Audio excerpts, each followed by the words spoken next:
नमस्कार दोस्तों। आज मैं एक ऐसे टॉपिक के बारे में बताने जा रहा हूँ जो कि यूपीएससी के माध्यम से देखा जाए तो बहुत इम्पोर्टेंट कहा जाए तो शुरुआत ही इसी से होती है। तो चलिए शुरू करते हैं। विश्व इतिहास को 3 भागों में बांटा गया है: प्राचीन काल, मध्यकाल और आधुनिक काल। प्राचीन काल आरंभ से 5वीं सदी तक माना गया है, जिसमें रोमन साम्राज्य का वर्चस्व था। और रोमन साम्राज्य की 2 राजधानियाँ थी, जो कि एक थी पश्चिमी भाग की राजधानी और दूसरी थी पूर्वी भाग की राजधानी। पश्चिमी भाग की राजधानी को रोम के नाम से जाना जाता था और पूर्वी भाग की राजधानी को कुस्तुनतुनिया के नाम से, यानी टर्की के नाम से, आज के टर्की के नाम से जाना जाता था। रोम, जो कि 5वीं सदी तक पश्चिमी भाग की राजधानी रहा, और कुस्तुनतुनिया यानी कि टर्की 1453 ईस्वी तक कहा गया। पर इन दोनों में एक बात कॉमन थी, जो कि इसमें मानव केंद्र में था। यहाँ पर मानव के लिए सब कुछ किया जाता था। लौकिक जीवन पर भी बल था, जैसे कि अभी आजकल के ज़माने में होता कि सभी सभी मतलब पब्लिक के लिए सब कुछ किया जाता है। इस तरीके से काम किया जाता था। उस टाइम पर मानवता पर बल ज़्यादा दिया जाता था। मानव के तर्क और विवेक पर बहुत ज़्यादा बल था। और उस समय धार्मिक के लिए प्राकृतिक धर्म पर सबसे ज़्यादा बल दिया गया था, जिसमें सूर्य, चंद्र आदि की पूजा पाठ किया जाता था। अब आते हैं मध्यकाल पर, जो कि 5वीं सदी से आया। 5वीं सदी से 16वीं सदी तक रहा। इसमें केंद्रीय रोमन साम्राज्य का तो विघटन हो गया, जिससे अनेक राजनीतिक इकाइयाँ जन्म लेने लग गई, जिसमें इसकी वजह से सामंतवाद की स्थापना होने लग गई। सामंतवाद सामंतवाद वह भूस्वामी वर्ग है जो सैन्य बल के माध्यम से राज करते थे। वे सामंत कहलाते थे।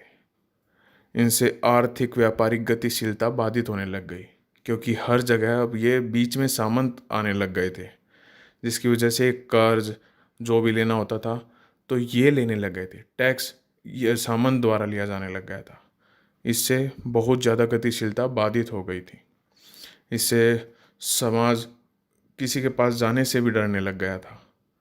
फिर मानव की क्षमता पर बल दिया ही नहीं गया, क्योंकि सामंत जहाँ पर भी आएंगे, जैसे अभी भी देखा जाए 1991 से पहले भारत में भी ऐसी ही दिक्कत थी, जिसे हम फीताशाही, लाइसेंसवाद जैसी चीज़ें कहते हैं।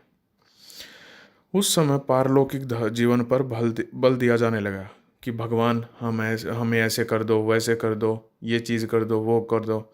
इससे धार्मिक सत्ता को बहुत बढ़ावा मिला। धार्मिक सत्ता एक ऐसी सत्ता होती है जिसमें मतलब जैसे बड़े बड़े चर्च के पादरियों का, मंदिरों के पंडितों का, मस्जिदों के, सबका सबका कह रहा हूँ मैं, ऐसा कोई नहीं है कि मैं किसी धर्म के लिए गलत बोल रहा हूँ। सबके लिए उस समय ऐसी दिक्कत थी। मैं अभी की बात कुछ नहीं कर रहा हूँ।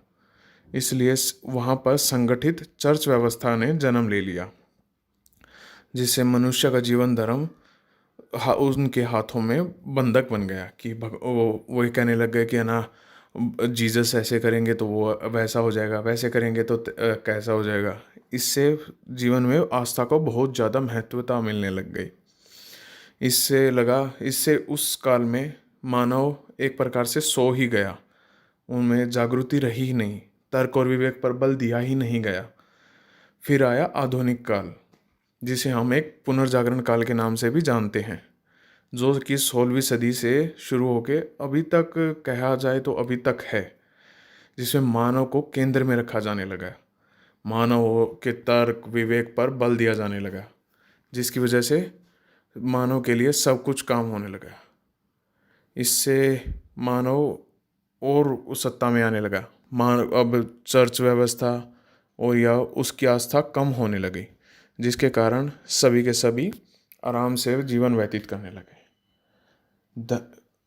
इतना सही है, इंट्रोडक्शन था। अगर सही लगे तो लाइक सब्सक्राइब करें। धन्यवाद।